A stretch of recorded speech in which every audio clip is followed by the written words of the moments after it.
লাগলো, এই গুলিটা আসলে ওসমান হাদির মাথায় লাগে নাই, এই গুলিটা লাগছে বাংলাদেশের সিস্টেমের মাথায়। আজকে কিছু কথা আপনাদেরকে আমি বলতে চাই, এটা বলতে পারেন আমার সম্পূর্ণ ভিতরের ক্ষোভ থেকে। ক্যামেরার সামনে এরকম ভিডিও বানানো বা আপনাদের সাথে এইসব বিষয়ে কথা বলতে আমার ভালোও লাগে না, এটা আমি অভ্যস্তও না এটা।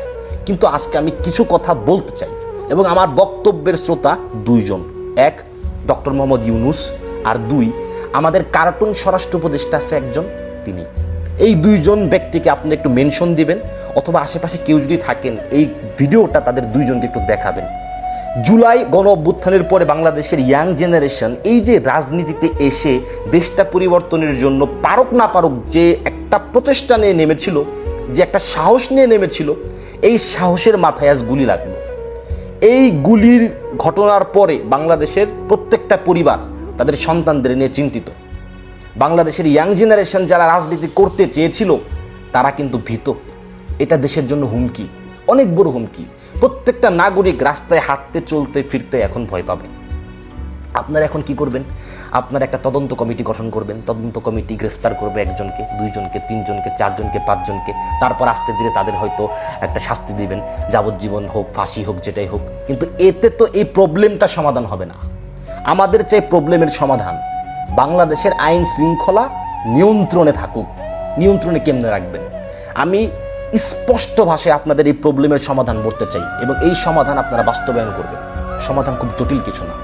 প্রতিটি বাড়ির মালিককে তার বাড়ির সামনের রাস্তায় এআই ভিত্তিক সিসি ক্যামেরা স্থাপন বাধ্যতামূলক করতে হবে। জেনতেন ক্যামেরা না। আইন করলেন, বাজার থেকে 2000-3000 টাকা দিয়ে 2টা ক্যামেরা লাগাই দিল বাড়ির সামনে, রাস্তার দিকে মুখ করে। নো, এআই ভিত্তিক সিসি ক্যামেরা। মডেল নিয়ে আপনারা একটু গবেষণা করেন। হিগভিশনের মডেল আছে কিছু, অ্যাকুসেন্স এআই ক্যামেরা আছে, ডার্ক ফাইটার এআই ক্যামেরা আছে। 2টা ক্যামেরা লাগাইতে 50,000 থেকে 1 লাখ টাকা খরচ হবে। ওই স্ট্যান্ডার্ড মানের ক্যামেরা বসাইতে হবে। কোন মডেল বসাইলে ভালো হবে এটা নিয়ে আপনারা একটু গবেষণা করলে খুব সুন্দর বলতে পারবেন।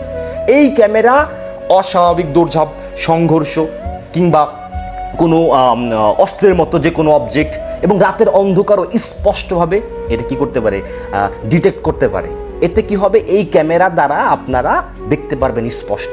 এবং এই যে বাড়ির মালিকেরা তাদের বাড়ির সামনে ক্যামেরা লাগাবে, সারা ঢাকা শহরের প্রত্যেকটা বাড়ির মালিক, আপনারা সকল ক্যামেরার অ্যাক্সেস এক জায়গায় এনে একটা সেন্ট্রাল মনিটরিং সিস্টেম তৈরি করবেন, যাতে কিনা কোনো একটা দুর্ঘটনা ঘটার সাথে সাথে আলাদা আলাদা কোনো ফুটেজ না, লাইভ অ্যালার্ট, লাইভ রেসপন্স এক জায়গায় বসে বাংলাদেশের পুলিশ হোক অথবা অন্য কোনো একটা বাহিনী বানান সিসি ক্যামেরার জন্য, যারা ইনস্ট্যান্ট মনিটরিং করে ডিটেক্ট করতে পারে যে এই অপকর্মটা কে ঘটাইলো এবং সাথে সাথে তাকে চিহ্নিত করে গ্রেফতার করতে পারে। আমি সৌদি আরবের রিয়াদে আছি। সৌদি আরবের রিয়াদের প্রত্যেকটা রাস্তাঘাটে এরকম সিসি ক্যামেরা বসানো আছে। যে কোনো জায়গায় কোনো দুর্ঘটনা ঘটলে গভর্নমেন্টের কাছে 10-15 মিনিটের ব্যাপার, ঘটনা কী ঘটলো তাকে খুঁজে বের করা। এখানে নাফাব নামে আরেকটা সিস্টেম আছে, প্রত্যেকটা রেসিডেন্টের আইডির উপর তাদের ফেস রিকগনাইজড করা। কেউ একটা কোনো ঘটনা ঘটাইলে 10-15 মিনিটের ভিতর গভর্নমেন্ট বুঝে যায় ঘটনাটা কে ঘটাইলো। আপনারা দরকার এই সকল সিস্টেম বাংলাদেশে ইনস্টল করেন। এখন বলবেন যে না আমাদের বাজেট নাই, টাকা নাই। কি করেন? বাজেটের টাকাটা যে আপনারা লুইটা পুইটা খান এটা তো আমরা সবাই জানি। আল্লাহর হস্তে এখন দয়া করে একটু কম লুটে পড়ে খান। লুটে পড়ে খাইতে মানা করতেছে না, খান, কিন্তু আল্লাহর হস্তে 2টা কাজ করে তারপরে 1 টাকা খান। আপনারা তো লুটে পেটে খাবেনই। দয়া করে এই আইন বাস্তবায়ন করুন। প্রত্যেকটা বাড়ির মালিকের সামনে একটা স্ট্যান্ডার্ড মডেলের সিসি ক্যামেরা স্থাপন এবং সকল ক্যামেরার একটা সেন্ট্রাল মনিটরিং সিস্টেম তৈরি করেন। দেখবেন সমগ্র ঢাকা শহর একটা মনিটরিংয়ের আওতায় আনতে 1 মাস সময় লাগে, মাত্র 1 মাস। আমি জানি না আমাদের কার্টুন স্বরাষ্ট্র উপদেষ্টা তিনি কি নিয়ে ব্যস্ত, তার মাথায় কি চিন্তা আসে। কিছুদিন আগে দেখলাম তিনি আলু বেশি না মাংস বেশি এইটা নিয়ে তিনি তদন্তে নামছেন। তার আইন শৃঙ্খলা নিয়ে কোনো মাথা ব্যথা নাই, তার মাথায় মানে কি ঘুরে আল্লাহ জানে আর তিনি জানেন।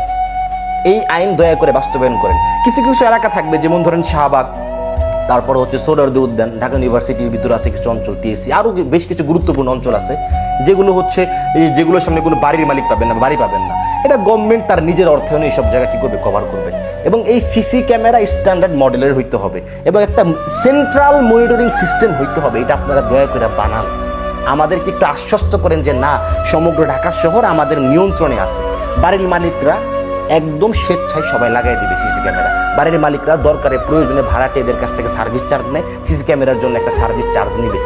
বা বাংলাদেশের মানুষ নিজেদের বাঁচানোর জন্য হলেও এই টাকা ইনভেস্ট করে আপনাদের সিসি ক্যামেরা বসিয়ে দেবে। এবং এই সিসি ক্যামেরার মাধ্যমে আপনারা মনিটর করতে পারবেন।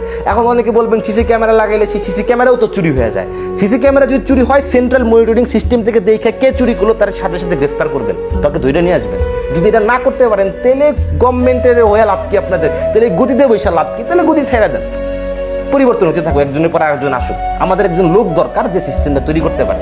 যদি আপনি সেই লোক না হন, আল্লাহর রাস্তায় গদি ছেড়ে ভাগে নেন, যান অন্য জায়গায় যান, আপনি আপনার কাজ করেন। আমাদের প্রবলেমের সমাধান দরকার, এই প্রবলেমটার সমাধান দয়া করে আপনারা করবেন। আর যদি না করেন, আজকে হোক কালকে হোক আপনার সন্তানের সাউয়া মাওয়া ছিঁড়ে ফেলার জন্য পিস্তলের গুলি কিন্তু লোড হচ্ছে।